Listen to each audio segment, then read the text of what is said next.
Thank you.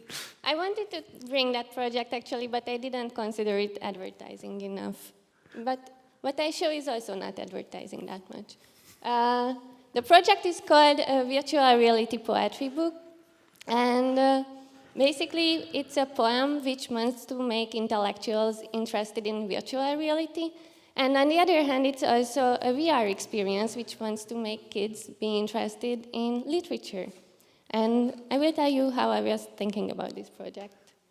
So I feel awkward in many situations, for example now, and also when somebody asks you if you read that book and you can just answer no and you feel stupid that you didn't read enough in your life. And it happened to me a lot, although when I was a kid I read a lot of books. So I started to think like, okay, what's the problem now?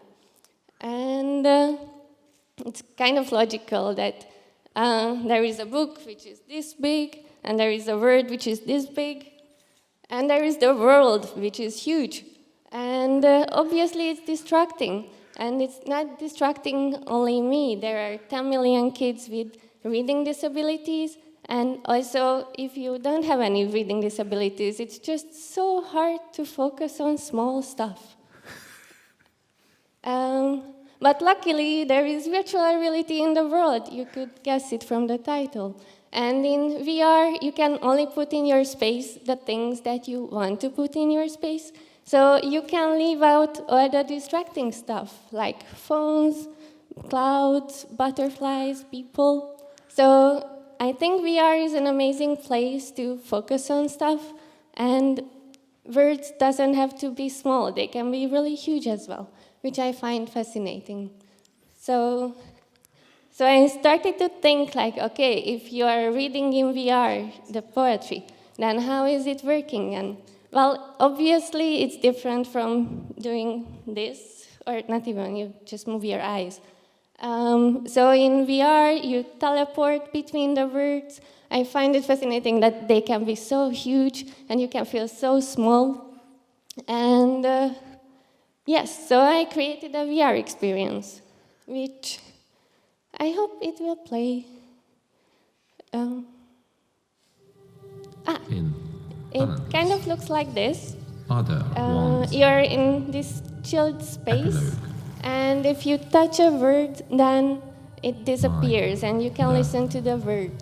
And I like hanging out in this space, I have to say that. And I was lucky enough to show it to people, which is important.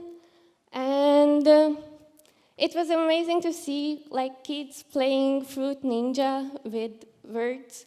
So they got excited about words, or they got into this topic. And I was also lucky to show it to elder people who has never tried VR before, but they work with literature, and they are super clever and fancy.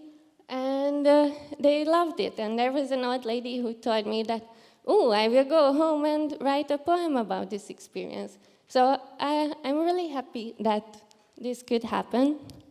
And yes, what I wanted to talk about is that I've been to many portfolio reviews and I showed my projects, and usually people said that, yeah, but it's just clouds and where's the brand? Or like, yeah, it's cute, you can be among words, but where's the brand?